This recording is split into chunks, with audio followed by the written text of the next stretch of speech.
Hola, si yo te digo que vamos a crear un proyecto de software, de seguro me dirías sí, vamos a hacerlo. E inmediatamente nos vamos a sentar a tirar código. Si tienes un poco de conocimiento, sabes que eso es un error. Y dirías, bueno, no, tengo que tener una idea y de esa idea vamos a codificar. Pero aún así, ¿qué tan detallada y qué tantas cosas debe tener esa idea clara para que una empresa o multinacional e internacional se interese en ti y te deje ser partícipe de la creación de un proyecto o una aplicación de software a nivel mundial que ellos necesitan? Ellos te dirán simplemente, bueno, yo quiero que tener mi aplicación que genere una pantalla y ver los resultados de reporte a nivel mundial. Y tú dirás, sí, eso es simple de hacer, pero ¿qué tan efectivo es? ¿Qué tanto tiempo te vas a tomar? ¿Qué alcance va a tener? Y muchas cosas más que no se toman en cuenta a la hora de la creación de un proyecto normalmente. Cuando tú haces un proyecto para ti, no es lo mismo hacerlo que para una empresa que no tiene conocimiento de software, simplemente quiere el resultado. Yo te voy a explicar las formas de cómo se debe de ir paso a paso creando un proyecto bien completo para que una empresa no te diga que no. Pero antes, si no estás suscrito a mi canal, suscríbete, que eso me ayuda y me motiva a hacer más videos sobre estos temas. Muchos han escuchado de Scrum y otras metodologías ágiles, pero seguramente pensarías que empezaríamos por ahí. Pero no. Antes de entrar en Scrum, incluso, hay cosas que hay que hacer y tener en cuenta para la creación correcta de un proyecto, para tener esa actitud de que eso va a funcionar y de que realmente es lo que se necesita y sea exitoso desde el momento cero. Y no crear un proyecto de que para ver si funciona, a ver si llega, para probarlo el primer año. Son las razones por las cuales muchos proyectos fracasan y no son partícipes a nivel, o sea, a nivel mundial, y no tienen esa popularidad. Porque le faltan cosas. No hacen un buen estudio de mercado, no hacen un buen análisis, no hacen bien el trabajo. Entonces, ¿qué quiero decir con esto? Que antes de empezar con la parte de Scrum o cualquier otra metodología ágil, que es de la que existen, es importante tener una planeación estratégica tradicional para poder saber exactamente qué se necesita y cómo se trabaja ese proyecto. Y no empezar a simplemente a tirar código o decir, ah, sí, yo quiero hacer un sistema de factura o quiero hacer un sistema que se conecta a nivel mundial, un tipo Facebook, pero ¿qué? ¿Qué hay de diferencia? Entonces, empecemos hablando de la gestión del proyecto. Un proyecto es un esfuerzo temporal y único que se toma en cuenta para crear un producto o un servicio. Normalmente un proyecto debe de tener lo que es un objetivo claro, un presupuesto, un plazo y un equipo de trabajo dedicado a trabajar con ese proyecto. Un proyecto debe de tener ciertas características, como es la temporalidad, unicidad, objetivo, alcance, presupuesto y equipo, como acabo de mencionar. Pero vamos a hablar de cada uno de ellos. Temporalidad, es decir, el proyecto debe tener, antes de iniciar, usted debe saber cuándo va a terminar. Tú no puedes empezar a trabajar un proyecto sin tener un tiempo limitado de trabajo, o sea, definido de cuándo se va a terminar. Por eso es bastante importante la parte de la temporalidad. Otra cosa que tenemos es la unicidad. En esta parte se refiere a que el proyecto debe ser único. El mismo proyecto que nosotros estamos trabajando para una empresa, es posible que ese proyecto sea distinto para otra empresa. Normalmente la mayoría o muchos software son generales, pero buscar la unicidad en un proyecto hace que tu proyecto sea único y sea de carácter primordial para muchos usuarios. El objetivo. El objetivo siempre debe ser claro eh, en la creación de un proyecto. Normalmente, sí, tú me dirías, sí, yo sé que debe ser el objetivo, hay que tener un objetivo de lo que yo quiero hacer, pero ¿qué tanto lo aplicarías realmente? ¿O qué tanto lo aplican muchas personas que trabajan con software? Realmente muchos no lo aplican y se salen del objetivo. Cumplir con el objetivo es que si dicen que debe ser un diseño marcado en madera, ese es el objetivo de ese proyecto, debe ser un diseño marcado en madera. Tú no puedes, sí, que le voy a poner una lucecita aquí. O sea, cosas que opaquen el objetivo principal, porque de lo contrario, el objetivo ya no se está cumpliendo. Entonces es muy fácil salirse del objetivo en la creación de cualquier tipo de proyecto, sea de software o no. Alcance del proyecto. Cuando se habla de alcance, viene siendo el conjunto de actividades que tú necesitas para crear ese proyecto. Ese alcance o esas actividades pueden ser desde cómo el equipo se va a organizar y cada paso que va a llevar la conclusión y la creación del mismo. Desde pruebas hasta test, eh, hasta la entrega final. Presupuesto. Normalmente no se toma en cuenta mucho en la hora de la creación de algunos proyectos, pero es sumamente importante tener en cuenta el presupuesto que se va a llevar desde lo más mínimo hasta las mentas, la botellita de agua, hasta las ganancias, todo. Todo lo que es el presupuesto debe estar bien calculado en el proyecto y siempre con el respaldo de las cosas que se pueden quedar o que se van a necesitar para cubrir ciertos gastos adicionales que pueden surgir, como por ejemplo, si hay que comprar algún tipo de plugin o plataforma, todas esas son cosas que se deben saber desde antes. Por ejemplo, equipos. Cuando hablamos de equipos, ya sabemos que nos referimos al equipo de trabajo que va a ser el partícipe en el proyecto. Es muy importante tener en cuenta esto porque ahí entran ya las personas que van a trabajar con el tipo de metodología que van a utilizar. Entonces, ahí están esas partes. Vamos a ver la diferencia entre un proyecto y una operación. Cuando hablamos de una operación es algo que normalmente tiene una actividad recurrente y continua, mientras que lo que es un proyecto tiene un límite bien definido, o sea que llega a un punto de trabajo. Entonces, hay cierta diferencia en lo que mencionamos anteriormente entre una operación y un proyecto. Por ejemplo, cuando hablamos de la temporalidad, una operación no tiene final, mientras que un proyecto tiene un final definido. Cuando hablamos de los objetivos, una operación tiene objetivos generales, mientras que un proyecto tiene objetivos específicos. Cuando hablamos del alcance, una operación tiene un alcance continuo, mientras que un proyecto tiene un alcance limitado.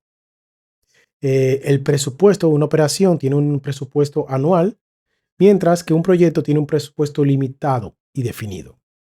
Y un equipo de trabajo, una operación tiene un equipo de trabajo estable, mientras que un proyecto requiere de un equipo específico y temporal. Estas son las diferencias principales entre un proyecto y una operación. El proceso de gestión de proyectos lo podemos dividir en 5 grupos. Si dividimos esto en 5 grupos, podemos formalizar nuestro equipo de trabajo para que estén enfocados en ciertas áreas del proyecto más que en otras. De esta manera, podemos organizar mejor cómo se va a ir desarrollando nuestro proyecto y cada equipo se va a especializar en esa área o se va a enfocar más en esa área. Sí, puede haber una misma persona, puede estar en varios grupos si hace falta o es necesario, pero si tenemos el personal suficiente, se pueden crear estos tipos de grupos, estos 5 grupos. En estos 5 grupos que ves, tenemos los grupos de proceso de iniciación, de planificación, grupo de ejecución, grupo de seguimiento y control y grupo de procesos de cierre. Podemos verlo uno a uno de manera rápida. Cuando hablamos del grupo de proceso de iniciación, este grupo de iniciación se enfoca en definir y autorizar el inicio de un proyecto, que incluye ciertos procesos como el desarrollo del acta de constitución del proyecto, que es una hoja que se muestra, que la podemos ver, identificación de los stakeholders del proyecto, análisis de viabilidad del proyecto y selección de un director de proyecto. El proceso de inicialización del proyecto, este grupo va a verificar que esto se cumple. Cuando hablamos de los stakeholders, recuerda que los stakeholders son esos clientes potenciales o esos clientes que puede ser una empresa, puede ser una institución, como una persona interesada en el proyecto. El grupo de proceso y de planificación. Este grupo de proceso y planificación se encarga de prácticamente verificar las acciones necesarias para la creación del proyecto, planificar, coordinar, organizar los recursos que se van a trabajar, también identificar objetivos y definirlos, etcétera.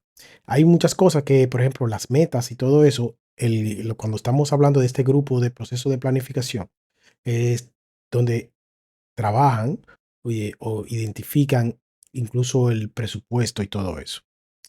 También tenemos el grupo de proceso de ejecución. Esto ya aquí se encarga de coordinar la gestión de los recursos, ejecución del plan de gestión del proyecto y realización de las actividades del proyecto y supervisión y control del proyecto. Realmente se encargan de la parte de lo que es las actividades, de cómo van a planificarla y gestionar estos recursos necesarios para la realización del mismo. Hablando ya de personas, materiales, etcétera. Y así sucesivamente. Grupo de proceso de seguimiento y control. Este grupo se encarga prácticamente de que se esté cumpliendo con el proyecto y que se esté trabajando dentro del tiempo y con lo establecido. Tenemos en esto de lo que es el control del alcance, tiempo y costo del proyecto. También tenemos lo que es el control de calidad del mismo, control de riesgo, control de cambios. Ahí entran muchísimas cosas como la verificación del tiempo, el presupuesto, la calidad, también identificar riesgos, etcétera. Y ciertos cambios que puedan ocurrir mediante se está trabajando con el proyecto. El grupo de proceso de cierre prácticamente se encarga de que el proyecto realmente tenga un cierre final correcto. Como puedes ver, tiene que verificar que todos los entregables del proyecto se hayan completado satisfactoriamente. También entregar las entregas al cliente o a la organización, realizar una revisión final del proyecto para evaluar el desempeño y el resultado del proyecto. Debe documentar las lecciones aprendidas para futuros proyectos, cerrar los contratos con los proveedores y los contratistas, realizar el cierre administrativo del proyecto, como las actualizaciones de los registros y la documentación del proyecto, del final del proyecto. Es decir, terminar con un proyecto no es simplemente, mira, lo acabé, ya tómalo, llévatelo. No es así. O sea, hay que tener en cuenta el cierre, o sea, correcto para poder finalizarlo de manera adecuada y poder darle mantenimiento bien y poder aprender de los errores que pasaron en este proyecto y las cosas que se deben de mejorar. O sea, que no es simplemente, mira, ya talito, toma, llévatelo y ya. No, realmente hay muchas cosas pendientes que se deben hacer. Veamos el contenido de un acta de constitución del proyecto, como mencioné anteriormente. Esto puede variar dependiendo de la organización y la naturaleza del proyecto, pero puede tener los siguientes elementos, como es el título y la descripción del proyecto. Por ejemplo, tiene que tener un nombre descriptivo y conciso del proyecto, junto con una breve explicación del propósito de ese y contexto de ese proyecto, el objetivo y resultado esperados, en los objetivos específicos que el proyecto busca lograr y los resultados esperados al final del mismo. Alcance del proyecto, una declaración clara y precisa que define los límites y las entregas del proyecto. Esta vez, en esta parte debe tener en cuenta lo que está incluido y lo que no está incluido dentro del proyecto. Interesados clave, una lista de las partes interesadas claves que tiene un impacto significativo en el proyecto y debe ser considerado durante la ejecución. Cronogramas y hitos, una visión general del cronograma propuesto para el proyecto, incluyendo los hitos importantes y las fechas de entregas clave. También tenemos aquí los recursos necesarios, los recursos requeridos para llevar a cabo el proyecto, como personal, presupuesto, equipos y materiales. También autoridad y responsabilidad, que debe tener la designación de roles y responsabilidades claves dentro del equipo de trabajo del proyecto, incluyendo el director del proyecto, patrocinador y otros miembros. Presupuesto y financiamiento, la estimación inicial del presupuesto necesario para ejecutar el proyecto y la fuente de financiamiento correspondiente. ¿De dónde proviene ese dinero, verdad? Es importante. Riesgos iniciales, una identificación preliminar de los posibles riesgos y incertidumbres que podrían afectar el éxito del proyecto y una breve descripción de cómo se pueden abordar esos riesgos en caso de que existan. Y aprobación del acta. Ahí viene la firma del patrocinador o a la autoridad responsable que debe indicar la aprobación del documento y el inicio oficial del proyecto. Prácticamente entonces, a esto es lo que nos referimos con un acta de constitución del proyecto. Con esta acta que puede estar hecha en un documento de Word y luego pasarla a un PDF, entonces nosotros damos por hecho de que ese proyecto está claro y conciso con lo que va a realizarse. Con lo que tuviste ahí, con estos dos PowerPoint que están últimos, que están acá, este y esto dos, prácticamente tú ingresa esto y ya tú tienes el inicio correcto de cómo tú vas a trabajar un proyecto, que no es simplemente venir y sentarte a tirar código como quizás hubieses pensado. Realmente no. Hay que trabajar correcto para tener un buen proyecto y no tener un proyecto fracasado o no tener que volver a programar luego, porque te digan que faltaron cosas o que no sean aceptadas. Además, una empresa de renombre, por así decirlo, no va a trabajar de forma irregular o a lo loco, por así llamarlo de alguna manera, si tú no tienes una buena presentación formal de qué realmente tú vas a hacer y cómo tú te estás presentando en tu proyecto. Por lo tanto, un acta de constitución de proyecto, empezando por lo tradicional, para terminar en, en cualquier metodología de trabajo, luego son dos cosas distintas y que se deben de recordar.